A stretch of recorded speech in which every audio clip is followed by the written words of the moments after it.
దేవా, ఎన్నో సంవత్సరాలుగా నా ప్రభా వాక్యం వింటున్నాం, ఎన్నో సంవత్సరాలుగా వాక్యం చదువుతున్నాం, ఎన్నో సంవత్సరాలుగా వాక్యం ధ్యానిస్తున్నాం తండ్రి, వాక్యం చెప్తున్నాం మా ప్రభా. కానీ వాక్యానుసారంగా నడిచే జీవితం ప్రతి బిడ్డకు దయచేయమని ప్రార్థిస్తున్నాం. అలాగే వినే వాక్యంలో, చదివే వాక్యంలో, ధ్యానించే వాక్యంలో, చెప్పే వాక్యంలో లక్ష్యం ఉంచే జ్ఞానం మీరు మాలో దయచేయమని ప్రార్థిస్తున్నాం. దేవా, మేము ఎప్పుడైతే లక్ష్యం ఇస్తామో, మాటను గ్రహిస్తామో, అప్పుడే మా జీవితాల్లో అద్భుత కార్యములు జరిగించే దేవుడు అని మీరు నా ప్రభా చదవన లేఖన భాగం ద్వారా మాతో మాట్లాడుతున్నందుకు మేము స్తుతిస్తున్నాం. దేవా, అందరినీ ఈ రాత్రి కాల సందు చేర్చిన ప్రతి ఒక్కరిని మీరు రక్త మోక్షం కిందకి తీసుకురమ్మని ప్రార్థిస్తున్నాం.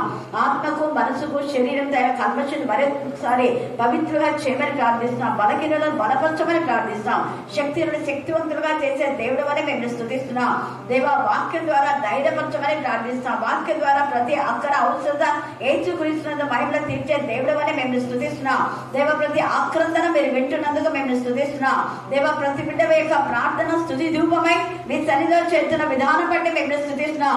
దేవ, ఈ రాత్రి కాలంలో ఇక్కడ చేసిన ఒక్కొక్క బిడ్డను నా తండ్రి మీరు తాకమని ప్రార్థిస్తున్నాం. దేవ, వాక్యం ద్వారా నా ప్రభ నా తండ్రి బలపరచమని ప్రార్థిస్తున్నాం. తండ్రి స్తోత్రం, మీకే స్తోత్రం, మీకే స్తోత్రం, మీకే స్తోత్రం, మీకే స్తోత్రం, మీకే స్తోత్రం. మనుష్యాత్మ అపవిత్రాత్మ ఏ సమయంలో గర్దించి పాతలకు బంధించమని చిన్న పిల్లలు చెప్పిన లేఖన భాగాలు వారి జీవితానికి నా ప్రభ మంచి పునాది అందరినీ వారు వేసుకున్నందుకు మేము స్తుతిస్తూ యేసు నామమున ప్రార్థిస్తున్నాం తండ్రి. ఆమేన్, ఆమేన్, ఆమేన్. హల్లెలూయా, హల్లెలూయా. ఎన్నిసార్లు అంటే ఇప్పటికి దాదాపు 50 టైమ్స్ చెప్పింటా, ఇంకా ఎక్కువనే చెప్పింటా. మీకు అంటే అనేక సంఘాల్లో రిట్రీట్లలో మాట్లాడినప్పుడు చాలా మందితో దేవుడు మాట్లాడినాడు. ఇంకా ఇక్కడ ప్రతి సంవత్సరము మనం ఈ విషయాన్ని ఒక్కసారైనా ధ్యానం చేసుకుంటుంటాం. స్త్రీల కూటంలో కానీ, స్త్రీల రిట్రీట్లో కానీ, లేదా వరుస క్రమంలో బైబిల్ ధ్యానంలో. ఈరోజు మనకు స్త్రీల కూటం కాదు, వరుస క్రమంలో బైబిల్ ధ్యానంలో 16వ అధ్యాయం. అందుకనే లుదియా విన్నా కూడా నేను అదే లుదియా గురించి మాట్లాడాలని నిన్నటి దినాన మనం ఈ భాగాన్ని వదిలిపెట్టేసి మిగతాది ధ్యానం చేసుకున్నాం. హల్లెలూయా, హల్లెలూయా. ఇక్కడ ఈ రోజు మన ధ్యానాంశం ముఖ్యంగా పౌలు మాటల యందు లుదియా లక్ష్యం ఉంచెను. ఏంటి చెప్పండి? లక్ష్యం ఉంచుట. ఏంటి? గట్టి చెప్పాలి. లక్ష్యం ఉంచుట అనే పదాన్ని చాలా సార్లు మనం వింటుంటాం, మనకు కూడా తెలుసు. లక్ష్యం ఉంచడం అంటే ఏంటి? త్వరగా, లక్ష్యం ఉంచుట అంటే ఏంటి? Very good. లక్ష్యం ఉంచే పదానికి పర్యాయ పదాలు చాలా ఉన్నాయి. మాటలు ఎందుకు లక్ష్యం ఉంచింది? శ్రద్ధగా ఆయన వాక్యం. ద్వితీయోపదేశ కాండం 28, 1-2 చదవండి. ద్వితీయోపదేశ కాండము 28, 1-2 వచనాలు. శ్రద్ధగా ఆయన మాటలు వింటే అనేక ఆశీర్వాదాలు. చదువు. నీవు నీ దేవుడైన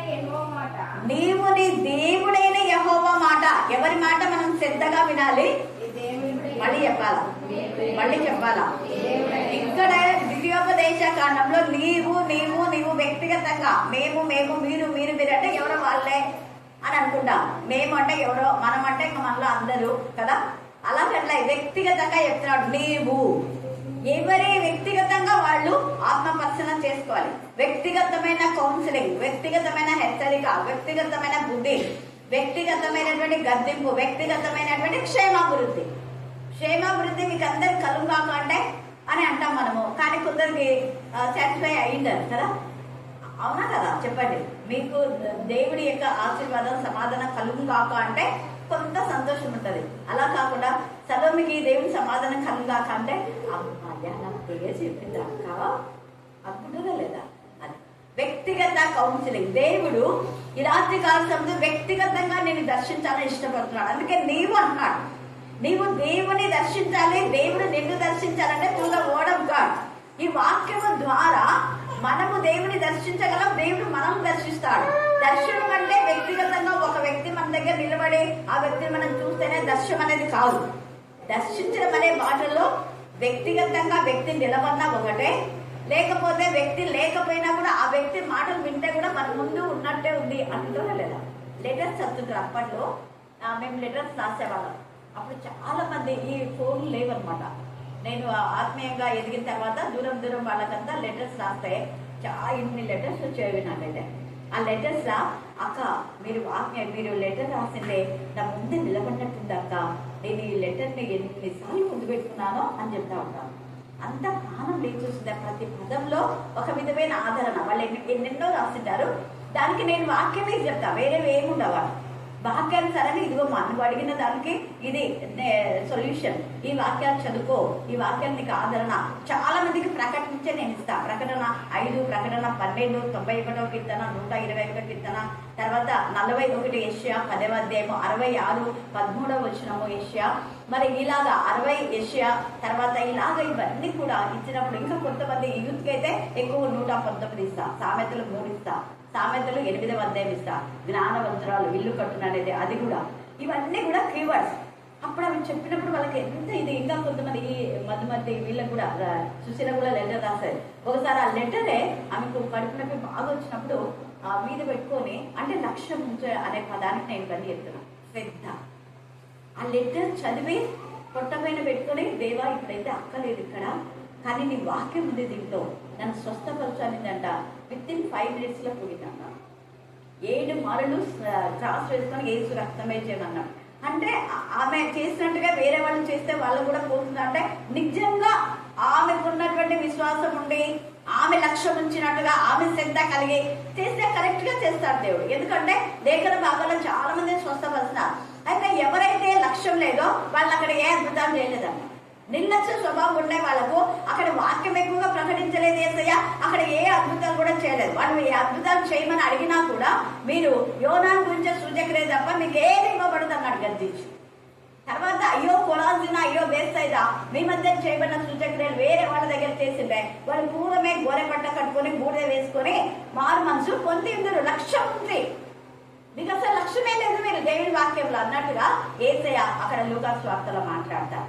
ఇక్కడ ఈ యొక్క పౌలు అక్కడ దేవుని మాట శ్రద్ధగా వినమనుంది. ఆది కాండంలో మనం చూస్తే అబ్రహాము శ్రద్ధగా విన్నాడు కాబట్టే ఏమైంది, ఆయనకు దేవుని మాట శ్రద్ధగా విన్నందుకు ఏమైంది అబ్రహాముకు? ఆశీర్వాదం. కుటుంబం అంతా ఆశీర్వదించబడింది. అబ్రహాం తర్వాత ఇస్సాకు, ఇస్సాకు తర్వాత యాకోబు, యాకోబు తర్వాత యోసేపు, యోసేపు తర్వాత ఇంకా అందరు బ్లెస్సెడ్ అయిపోయింది. హల్లెలూయా. అంటే కుటుంబ ఆశీర్వాదం. మనం ఎప్పుడైతే దేవుని మాట పైన శ్రద్ధ, లక్ష్యం ఇస్తామో కుటుంబాలు ఆశీర్వదించబడతాయి. అలాగే ఎన్నో కుటుంబాలు ఆశీర్వదించబడిన కుటుంబాలు మన మధ్య ఉన్నాయి. వీళ్ళందరూ శ్రద్ధగా వాక్యం విన్నారు, వాక్యం పట్ల లక్ష్యం ఉంచినారు. ఈమె అక్కడ దేవుని మాట శ్రద్ధగా విన్నటువంటి వాళ్ళు ఇక్కడ అంటే మీడియేటర్స్ లేదు, అంతవరకు దేవుడే డైరెక్ట్ గా వాళ్ళతో మాట్లాడుతున్నారు. ఎవరితో? అబ్రహాముకు దేవునికి మధ్యవర్తులు ఎవరైనా ఇవ్వలేదు, దేవునితోనే కనెక్ట్ అయినాడు. ఎంత అలాగనే ఇస్సాకు, యాకోబులతో డైరెక్ట్ గా వాళ్ళకి మధ్యవర్తులు ఇవ్వలేదు. తర్వాత మోషే నుంచి వచ్చినాడు మధ్యవర్తులు. నోవహుతో డైరెక్ట్ గా దేవుడే మాట్లాడినాడు. నోవహు శ్రద్ధ వహించినాడు కాబట్టి కుటుంబం అంతా ఆశీర్వదించబడింది. హల్లెలూయా, హల్లెలూయా, హల్లెలూయా. రాత్రి కాల సమయమందు ఎవరైతే దేవుని మాట శ్రద్ధగా వింటారో, లేదా ఆయన పంపినటువంటి సేవకుల మాట పైన లక్ష్యం ఇస్తారో, అప్పుడు మీ కుటుంబాలు ఆస్వాదించబడతాయి. మోషే వరకు వాటితో డైరెక్ట్ గా దేవుడే మాట్లాడినాడు. కొన్నిసార్లు మాత్రమే అబ్రహాము ద్వారా, అబ్రహాము మీకు పిల్లలు అవును కాక అని ప్రార్థన చేస్తే అప్పుడు అబీమెలెకు కుటుంబానికి పిల్లలైనారు. అలాగా కొంతమంది ఇస్సాకు కూడా ప్రార్థన చేసినాడు తన యొక్క భార్య కోసం. అలాగా ఇంకా తర్వాత యాకోబు కూడా ప్రార్థన చేసినాడు రాహేల్ కోసం. రాహేల్ ఏడ్చింది. సో యాకోబు ప్రార్థన, రాహేల్ యొక్క బాధ, లేయా ప్రార్థన చేసే పుత్రదాత వృక్షం పళ్ళిచ్చింది, లక్ష్యం ఉంచింది. అంటే మా అక్క ఎంత ఇదిగా ప్రార్థన చేసి నాకు ఇచ్చింది, నాకు కావాలి పుత్రదాశ పళ్ళు అంటే సరే ఇస్తాను, ఈరోజు నాకు యాకోబు నా దగ్గర పంపించాలంటే ఓకే అని అంటది. ఓకే డన్ అంటది.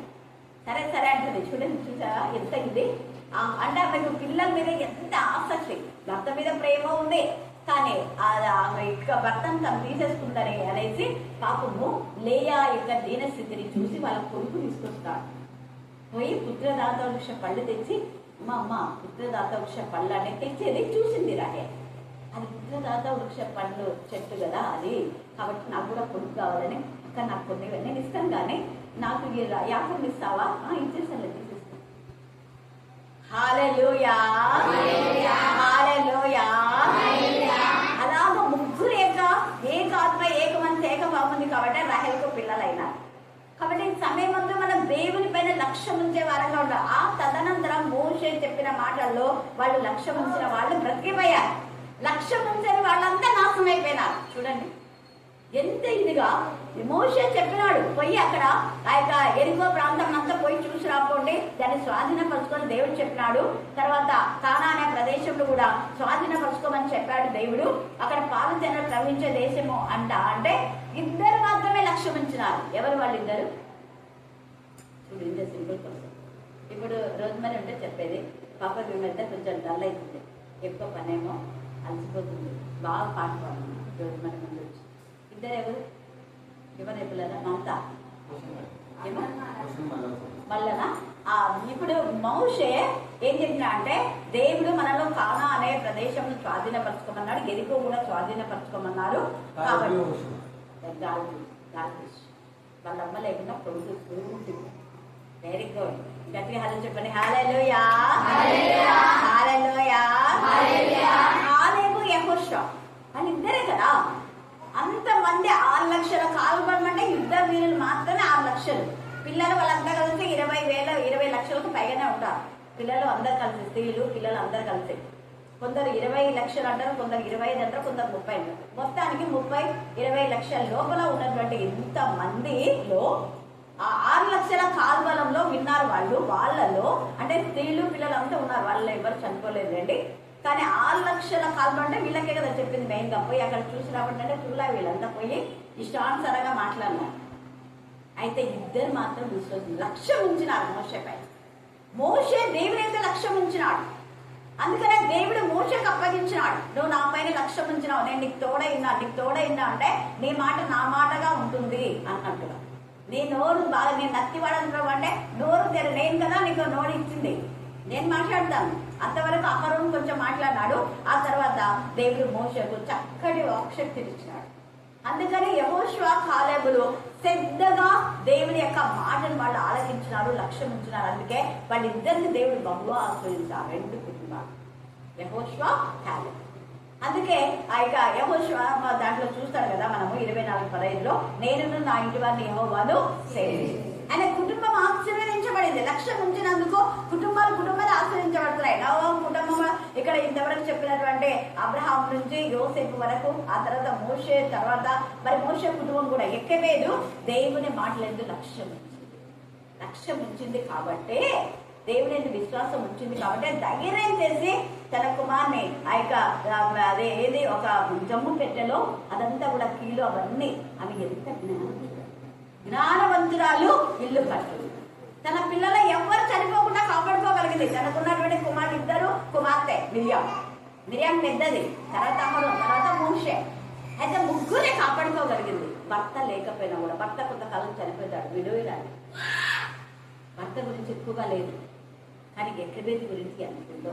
హల్లెలూయా, హల్లెలూయా, హల్లెలూయా. దేవుని మాట మీద లక్ష్యం ఉంచింది కాబట్టి ఆమె మోషే పెద్దవాడే వరకు ఎవ్వరికీ తెలియకుండా ఎంత సీక్రెట్ గా పెంచింది, ఎంత సీక్రెట్ గా మోషేకు ధర్మశాస్త్రం నేర్పించింది. మరి మనకి ఇంతగా వాక్యం ఉంది, ఎవరు మనం చెప్పినా ఎవరేమన్నారో ఆటంకాలు లేవు. మరి హిందూస్ ఎవరైనా రక్షణ పొందారంటే వాళ్ళు బాత్రూమ్లలో బైబిల్ చదువుకోవాలి, బయటకు చేస్తే చూసి పడేస్తారు. లేదా సంఘాలు ఎన్ని ఉన్నాయో అన్ని జనులు ఎన్నో చాలా. అయితే దేవుడు నిజంగా ఇంతగా మనకు అవకాశం ఇచ్చినప్పుడు మన పిల్లలకు నేర్పించకపోతే దేవుడు మనల్ని ఎక్కడుంటాడు. ఇక్కడ వీళ్ళందరూ లక్ష్యం ఉంచినారు కాబట్టి వాళ్ళ కుటుంబం అంతా కూడా ఇలాగా. ఇంకా నేను కొన్ని చెప్పినా, ఇంకా కొన్ని కుటుంబాలు చెప్పండి లక్ష్యం ఉంచడం ద్వారా ఆశీర్వదించబడిన కుటుంబాలు. రూత్ కుటుంబం వెరీ గుడ్, నయమే రూత్. దెబోరా వెరీ గుడ్, ఎస్తేరు వెరీ గుడ్. తన కుటుంబాన్ని వంశాన్నే ఆమె అయితే అసలు దేవుని మాట ఎందు అంటే బొడ్డకై మాట దేవుని మాటగా తీసుకున్నారు. మనల్ని ఏమంటారు, మనుషుల మాటలు ఎందుకు, దేవుని మాట. దేవుడు డైరెక్ట్ గా అందరితో మాట్లాడే వాళ్ళతో మాట్లాడతారు. మిగతా వాళ్ళతో దేవుడు ఇండైరెక్ట్ గా వీళ్ళ మధ్యవర్తులు పంపిస్తారు. అందుకే అబ్రహాంకు నేను చేయబోదు దాచుదా అంటే అబ్రహాం మధ్యవర్తిగా ఉన్నాడు చాలా చోట్ల.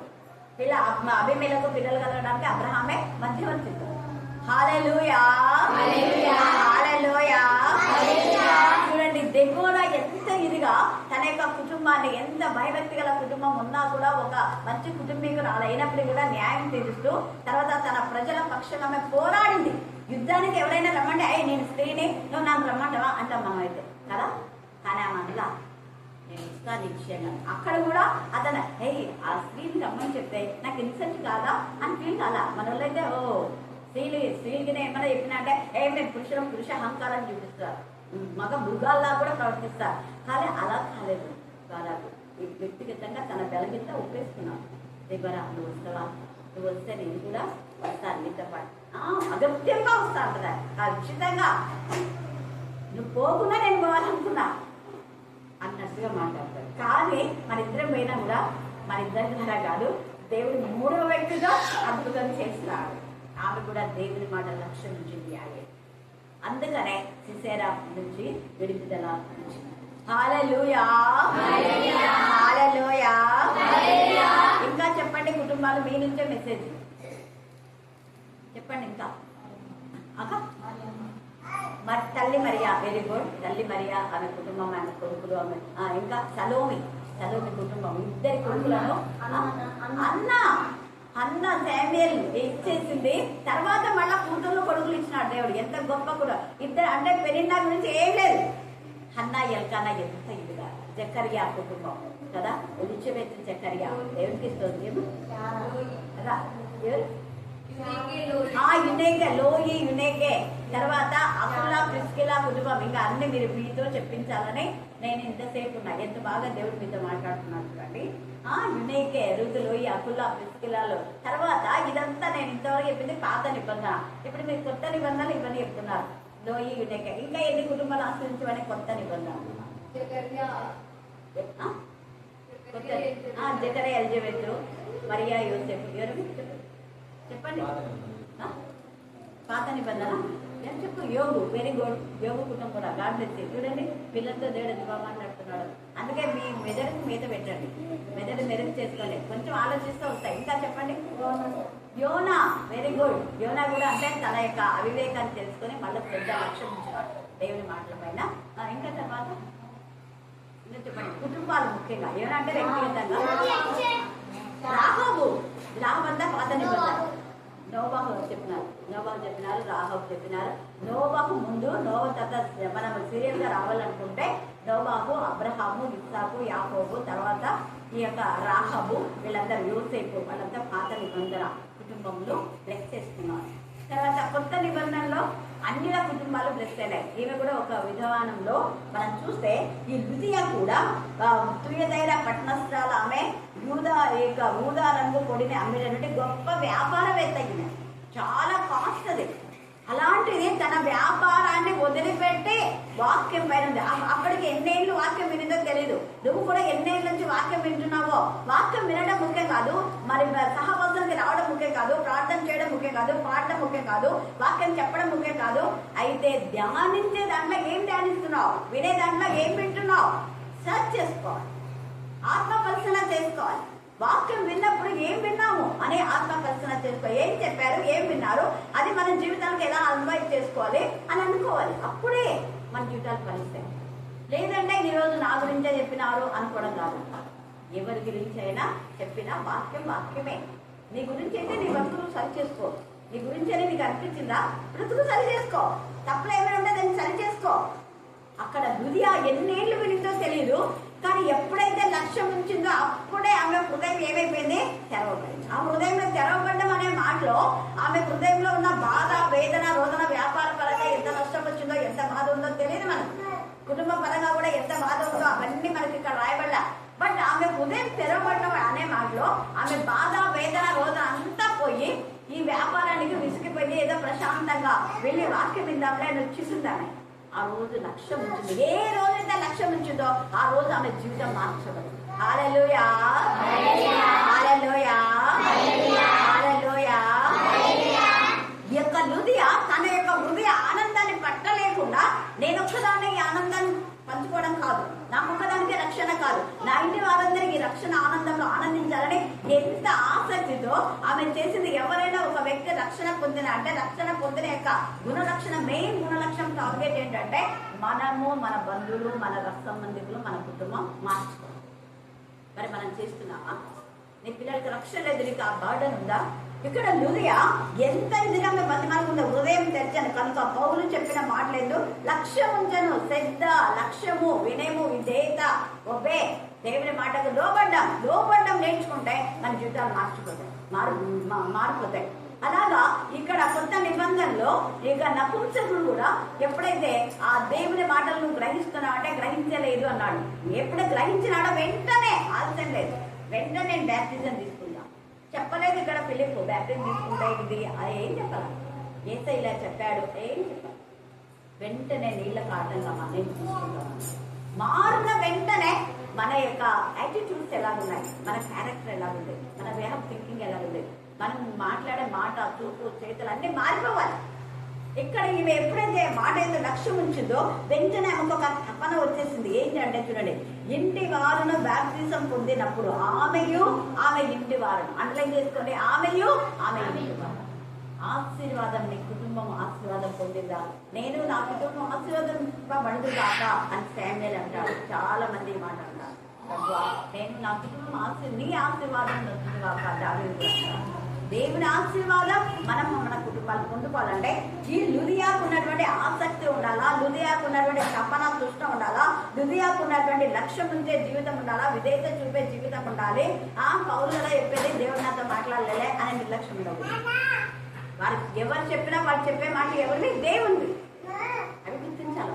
వాళ్ళు చెప్పేది దేవుని ద్వారా వాళ్ళు మనతో మాట్లాడుతున్నారు అని ఎప్పుడైతే అనుకుంటామో అప్పుడే ఆశీర్వాదాలు వస్తాయి. ఈమె పౌలు నిర్లక్ష్యం చేయలేదు, లక్ష్యం ఉంచదు.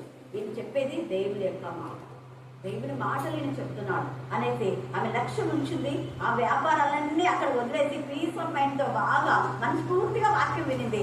అందుకే ఆమె ఇంటి వారందరూ కూడా లక్ష్యం అక్కడ బాప్టిజం పొందినప్పుడు ఆమె ఎప్పుడు అంటుందన్నమాట. ఎందుకు ఈ మాట చెప్తున్నా అంటే అన్యుల ఇళ్ళకి ఎక్కువ పోగొట్టున్నాను. అర్థమైందా? అన్యుల ఇళ్ళకి పోతే వాళ్ళకి దేవుని భయం, వీళ్ళు ఎందుకు వచ్చినారు అని ఇంకా కొంతమంది అంటరాని వాళ్ళు ఇలా ఏదో ఒకటి అంటుంటారు కదా. పల్లెలకు ఎలక్షన్ డ్యూటీలకు పోయినప్పుడు వాళ్ళు చెప్తుంటారు అనమాట, అప్పుడు మేడం మిమ్మల్ని కాబట్టి గౌరవిస్తున్నారు, మేమైతే ఆడ గ్లాస్ ఆడబెట్టు అంటుంటారు. దూరం దాన్ని పట్టుకొని కూడా పట్టుకోరు, అసలు ఆడబెట్టు అని అంటుంటారు. ఇంకా కొంతమంది దోసులు పట్టు నీళ్ళు వస్తాం అంటారు. ఇప్పటికి కూడా అదే ఆరోగ్యంలో అక్కడ ప్రాంతం అంతా అదే పెద్ద మొరటి ప్రదేశం అదంతా. ఏమేమి కూడా అక్కడంతా కూడా ఆలహర్వి, కోసిగి, అదేందో ఉంది మన ఫోటోలో ఏదో ఉంది. నాకు ఎలక్షన్ డ్యూటీకి ఎంత ఇది మేము అదే అంటారు, మీరు ఆఫీసర్ ఎలక్షన్ డ్యూటీ ఆఫీసర్ కాబట్టి మీకు ఎన్నిసార్లు అడుగుతున్నారు, ఏం కావాలని వెంట తిరుగుతున్నారు. మాకైతే అసలు అట్లా రెస్పెక్ట్ అయ్యారు మేడం అన్నారు. నేను క్యాజువల్గా అక్కడ చర్చ్ ఉందని అడిగితే అప్పుడు చెప్తున్నాను అంటారు. హల్లెలూయా, హల్లెలూయా, హల్లెలూయా. ఎంత ఇదిగా చూడండి ఇక్కడ అంటారు కదా, ఆమె ఇంటి వారు నువ్వు బాప్తిజం పొందినప్పుడు నేను ప్రభువునందు విశ్వాసం కలదానని మీరు ఎంచితే, గుర్తుపెట్టుకోండి, ఇది నాకు చాలా ఇష్టం. అందుకనే ఎవరి ఇంటికంటే వాళ్ళ ఇళ్ళకి పోలేదు. పిలిచిన తర్వాత దేవుని దగ్గర ప్రాణం చేసుకొని అప్పుడు పోతానే. అందుకని ఇక్కడ నీ ఎంచితే మీకు నా ఇంటికి రావాలని దేవుడు మీతో మాట్లాడితే, ఎంచితే అంటే దేవుడు మీతో మాట్లాడితే, ఎంచితే నా ఇంటికి వచ్చి ఉండడని వేడుకొని మమ్మల్ని బలవంతం చేశారు. అంతే పౌలు అప్పటికి ఇష్టపడింటాడు, కానీ ఏం చేస్తున్నారు? బలవంతం. దేవుడి పిల్లల్ని బలవంతం చేయాలి. బలవంతం చేస్తేనే వస్తారు, ఊరికే రాంటే రాదు. నేను చెప్పినాను కదా, ప్రశాంతి అందరూ ప్రశాంతి మ్యారేజ్ పోయింది, బలవంతం చేస్తున్నారు. ఆమె ఇక్కడికి వచ్చింది, కొడుకుని తీసుకొచ్చింది. ఆమె మరి ఎస్టీబీసీ ప్రిన్సిపల్, ఆమె ఒక చర్చి పాస్తమ్మ, పెద్ద చర్చికి పాస్తమ్మ, వాళ్ళ హస్బెండ్ పాస్టర్ అయినప్పటికీ ఎంత విధేయతగా, నేను పాస్తమ్మ వేరే వాళ్ళ ప్రార్థన ఎందుకు అనేది ఆమె అన్నా. అంత విధేయతగా కొడుకుని తీసుకొచ్చి తను వచ్చి ప్రేర్ చేసుకుని మళ్ళీ నేను అది ఫస్ట్ వేసేటప్పుడు పోయి వాక్యం చెప్పినాను, నాతో వాక్యం చెప్పించింది, ప్రాణం చేస్తే కూడా వదిలిపెట్టలేదు. మళ్ళీ పెళ్లికి రావాలి, పెళ్లిలో చేయాలి. ఎంత నమ్మకం. అందుకే ఆ వివాహం ఎంత ఘనంగా జరిగిందో, ఎంత ఘనంగా జరిగింది, ఎంత గ్రాండ్గా జరిగింది, అందరు సంతోషంగా. హల్లెలూయా, హల్లెలూయా, హల్లెలూయా. కాబట్టి మనం దేవుని పిల్లలు బలవంతం చేస్తే కొన్నిసార్లు వస్తారు, బలవంతం చేయకుండా దేవుని ప్రేరేపణ వస్తారు అనుకో. కానీ ఎప్పుడో బలవంతం చేసినారు, ఎప్పుడో పోతాం. అప్పుడు పోకుండా ఇంకొక నెలకో 2 నెలలకో దేవుడే పంపిస్తాడు. కాబట్టి ఈ సమయం ముందు మనము దేవుని మాటలో శ్రద్ధ ఉంచాలి, లక్ష్యం ఉంచాలి, విధేయత ఉంచాలి. మరి ఎప్పుడైతే దేవుని మాటలను అర్థం చేసుకొని గ్రహిస్తామో అప్పుడు మన జీవితాలు మార్చు. ఇలాగా ఈ కుటుంబాలను ఎలా ఆశీర్వదించబడినాయో ఈ కొత్త నిబంధనలో అన్యుల కుటుంబాలను కొన్నేది దేవుని పేదరి మాటల పైన లక్ష్యం వినాలనుకున్నాడు కదా. ఒక అన్యుడు శతాధిపతి, లూకాసు వార్త మనం చూస్తే యేసు ప్రభువు శతాధిపతి ఎంత ఇదిగా ఏసే నువ్వు నా ఇంటికి రావడానికి నేను అర్థం కాదు, నా దగ్గర 100 మంది ఉన్నారు, వాళ్ళని పొమ్మంటే వస్తారు, రమ్మంటే వస్తారు, కానీ వారి కోసం ఏసయ్య బాగుపడాలని చూశారు. ఏసయ్యతో ఆ పనివాడు బాగుపడాలి. ఎంత దేవుని మాటలేదు లక్ష్యం అన్నిలు అనేక మంది మార్చబన్నారు. ఈ రాత్రి కాల సమయం అందు దేవుని మాట పైన మనం లక్ష్యం ఉంచి మన జీవితాలు సరి చేసుకొని మన కుటుంబాలు ఆశీర్వదించబడిన దాకా ఆమేన్ ఆమేన్ ఆమేన్. ఈ సమయం ముందు కానుకల పాట పాడుతూ ఉంటే కానుకలు